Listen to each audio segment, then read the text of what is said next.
तो चलिए स्टार्ट करते हैं। यहाँ पे मेरा टर्मिनल ऑलरेडी ओपन है। तो मैं क्या करता हूँ, यहाँ से जी एडिट ओपन कर लेता हूँ, तो वहाँ पे ठीक रहेगा। ओके, तो ये हमारा जी एडिट आ गया। इसको थोड़ा एक्सपेंड कर लेते हैं।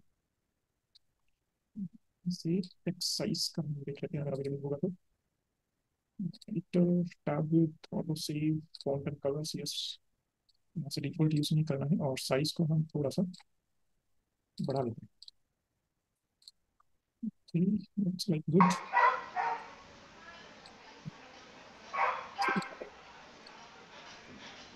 ठीक है। सो यूजर्स के बारे में हम यहाँ पे बात करने वाले हैं। ठीक है, तो अगर यूजर्स की बात करें, यूजर कौन होता है? User is one who uses the system resources. जो भी सिस्टम या सिस्टम के रिसोर्सेज को यूज करता है वो यूजर होता है। ठीक है, ओके। अब अगर बात करें लिनक्स की, लिनक्स में कितने तरह के यूजर होते हैं, तो लिनक्स के अंदर तीन तरह के यूजर्स होते हैं। पहला जो है उसको हम बोलते हैं सुपर यूजर, जिसका आप एडमिनिस्ट्रेटर के नाम से भी जानते हैं। और लिनक्स में जिसको हम बोलते हैं रूट यूजर। ठीक है, अब ये जो यूजर है, ठीक है, तो आप एक चीज और है यहाँ पे कि आपके लिनक्स में जो है वो यूजर जो है नेम से आइडेंटिफाई नहीं होता। In Linux users are identified with their user ID. कि किस तरह का यूजर है ये हमें कैसे पता लगता है? यूजर आईडी को देख के। तो अगर बात करें हम रूट यूजर की, तो सबसे पहले तो ये अपने आप ही बन जाता है automatically, created during the system installation. ठीक है, दूसरा, अगर इसकी हम यूजर आईडी की बात करें, ठीक है, यूआईडी मतलब यूजर आईडी, तो इसका जो यूजर आईडी होता है 0। और ये जो यूजर होता है, ये यूजर होता है हाईएस्ट प्रिविलेज। ठीक है, तो इसके ऊपर कोई भी रेस्ट्रिक्शन यहाँ पे नहीं होता है। ठीक है, इसके पास हाईएस्ट प्रिविलेज होते हैं। ओके, ये हो गया। फिर दूसरा तरह का जो यूजर होता है वो हो गया हमारा system user. So system user जो होता है इसको हम बेसिकली सर्विस अकाउंट भी बोलते हैं।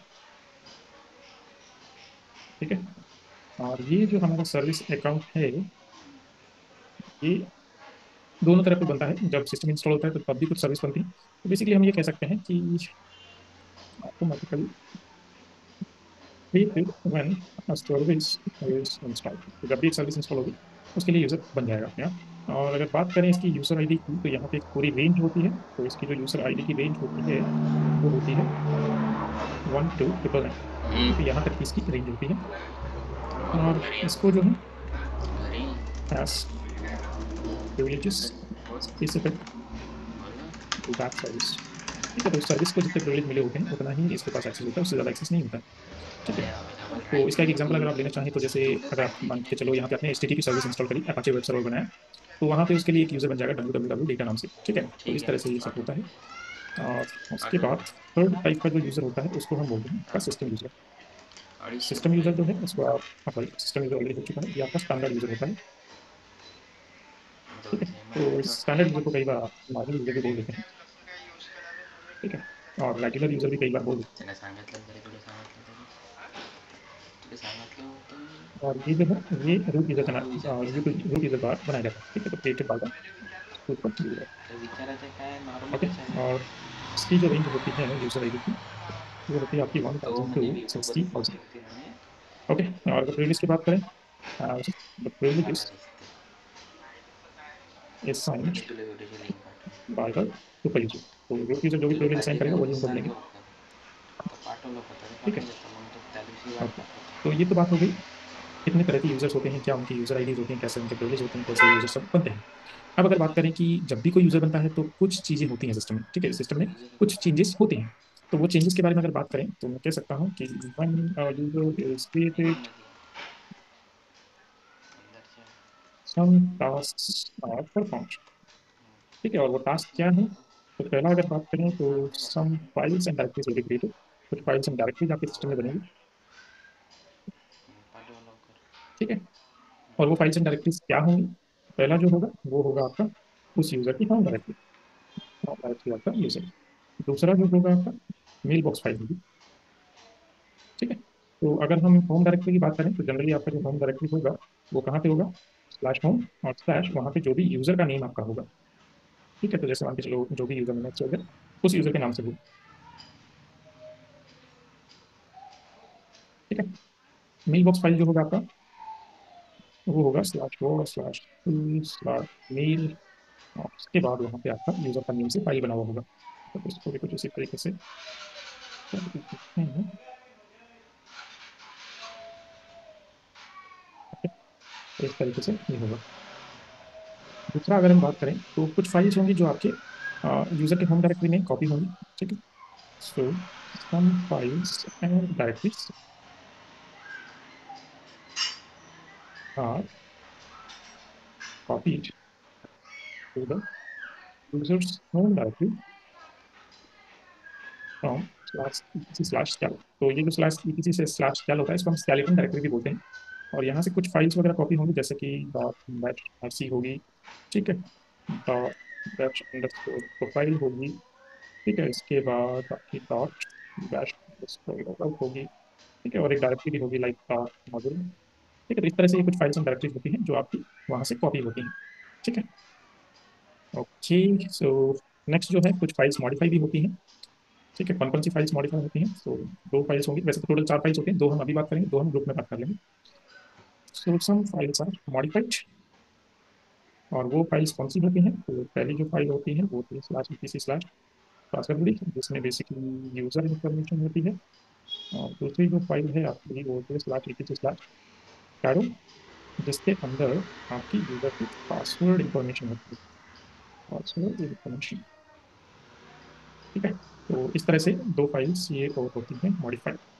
ओके, तो अब अगर हम बात करें कि ये सब की कॉन्फ़िगरेशन होती कहाँ पे है, कि ये होगा वो होगा, ये बनेगा वो बनेगा, ये डायरेक्टरी बनेगी वो फाइल बनेगी। ठीक है, तो ये सब का कैसे डिसाइड होता है और किस यूजर को कौन सी यूजर आईडी रेंज वगैरह मिलेगी, तो वो सब कैसे होता है?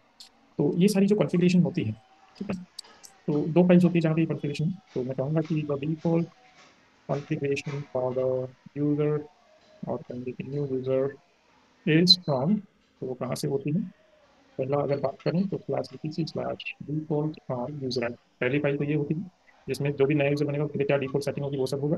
और दूसरी होती है slash EPC slash login dot tax, जो कि लॉगिन डिफॉल्ट मतलब जो भी यूजर आईडी वगैरह उसको मिलेगी, ग्रुप आईडी मिलेगी, उसके बारे में सारी इन्फॉर्मेशन यहाँ पे होती है। ठीक है, तो अगर आपको इन फाइल्स को चेक करना है तो मैं आपको ये दोनों फाइल्स यहाँ पे दिखा देता हूँ। तो यहाँ से मैंने इसको ओपन किया और यहाँ पे मैं क्या slash EPC slash user slash sorry default.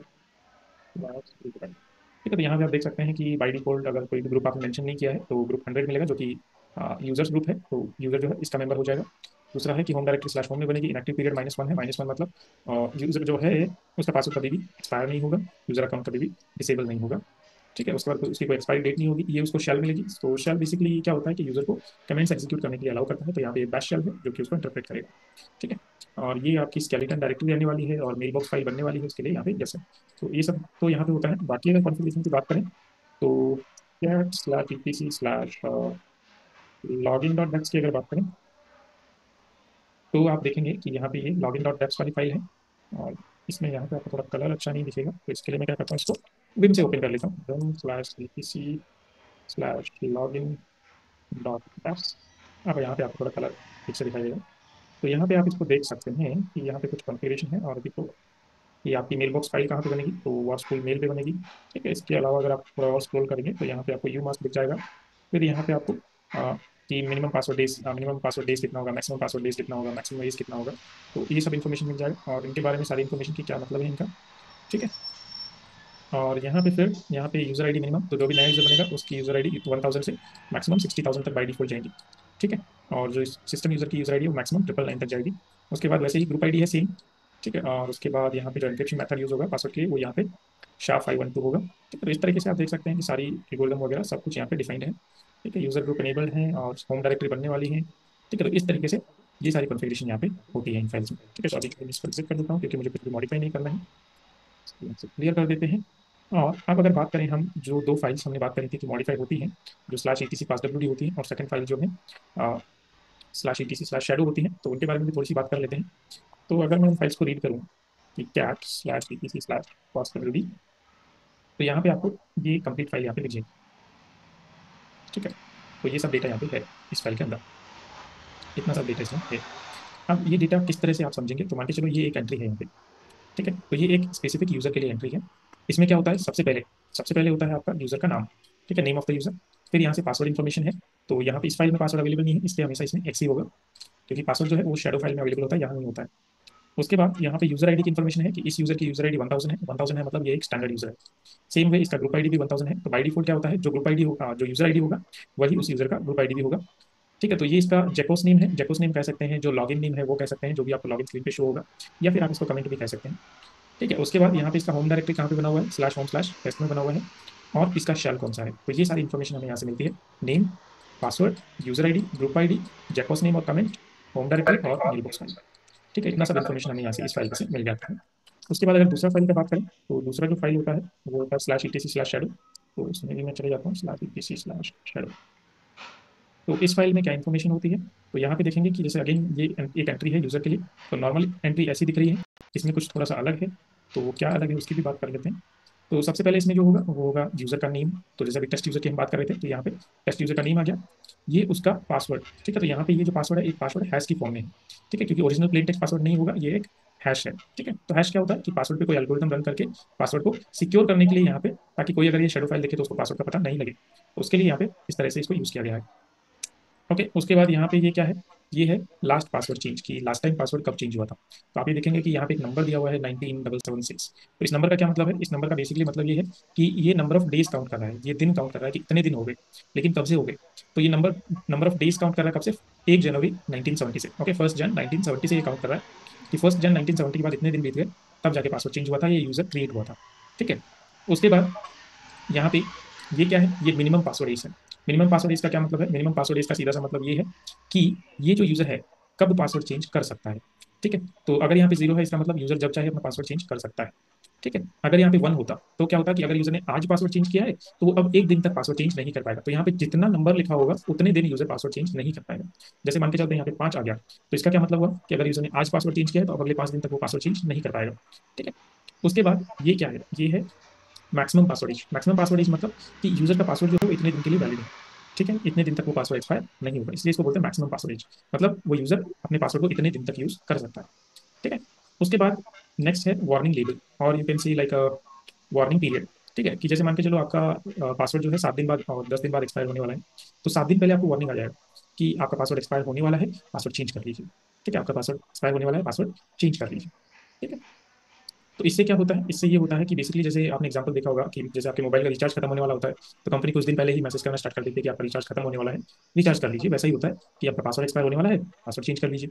उसके बाद नेक्स्ट क्या है, नेक्स्ट होता है आपका इनएक्टिव पीरियड। इनएक्टिव पीरियड अभी कुछ भी नहीं है, इसका मतलब -1 है, इसका मतलब आपका जो यूजर अकाउंट है वो डिसेबल नहीं होगा, क्योंकि अगर आपका पासवर्ड भी एक्सपायर हो चुका है तो कितने दिन बाद आपका यूजर अकाउंट डिसेबल होगा, वो यहाँ पे नंबर ऑफ डेज होता है कि आज आपका पासवर्ड एक्सपायर हुआ तो आपके कितने दिन बाद आपका यूजर अकाउंट डिसेबल हो जाएगा। तो यहाँ पे कुछ नहीं है, इसका मतलब कभी नहीं होगा। ओके, उसके बाद लास्ट में होता है आपका एक्सपायरी डेट। एक्सपायरी डेट मतलब कि आपका किस डेट को आपका जो यूजर अकाउंट है वो डिसेबल हो जाएगा। ठीक है, तो इस तरीके से आप एक्सपायरी डेट दे सकते हैं, और एकदम लास्ट में जो फील्ड है जो कि अभी कुछ भी वैल्यू नहीं है वहाँ पे, वो फ्यूचर के लिए इसको रिजर्व किया गया है। तो इस तरीके से आपका सारा डेटा यहाँ पे होता है।